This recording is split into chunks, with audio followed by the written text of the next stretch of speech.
Je dois bien le confesser, avoir ces humains prolongés au niveau buccal, de ces formes plus ou moins oblongues et auréolées d'un nuage nicotiné et ou aromatisé, une part de moi, côté pile, est tentée de faire le malin, version ironique sur le vapotage. Une part seulement, car une autre, plus sage sans doute, me retient, celle qui me renvoie en mode miroir « Tiens dans ta face !» la vision d'un Philippe côté face, qui semble avoir bien envie et besoin de sa propre dose de drogue licite. Mais une confession n'ayant pas vocation à être forcément politiquement correcte, je vais donc quand même me laisser aller à quelques raccourcis et autres fantasmes. Le tabac à fumer avec sa cigarette au bec ne me renvoie pas la même image de l'homme que celui-ci occupé à tirer sec sur un dispositif électronique. Que se passe-t-il, Philippe ? Et là, j'ai une vision. Sans doute liée à la consommation de la drogue licite susmentionnée.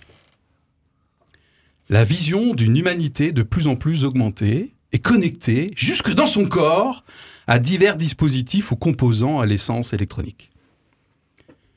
J'avais déjà ce sentiment de gêne diffus avec, vous savez, les oreillettes Bluetooth, et cet instinct impérieux donc de garder mes distances avec tout type d'appareil susceptible de rentrer de manière trop rapprochée en contact avec moi. Le téléphone reste ainsi à ma ceinture, ayant ainsi l'illusion d'en rester maître et certainement pas autorisé à devenir un appendice auditif.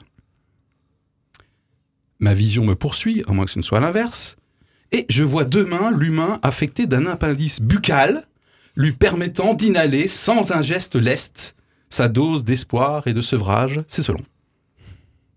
Oui, donc, à chaque fois que je croise un de mes congénères vapotant sa fragrance, j'ai cette vision démente et fugace d'une ingérence de la machine dans l'homme.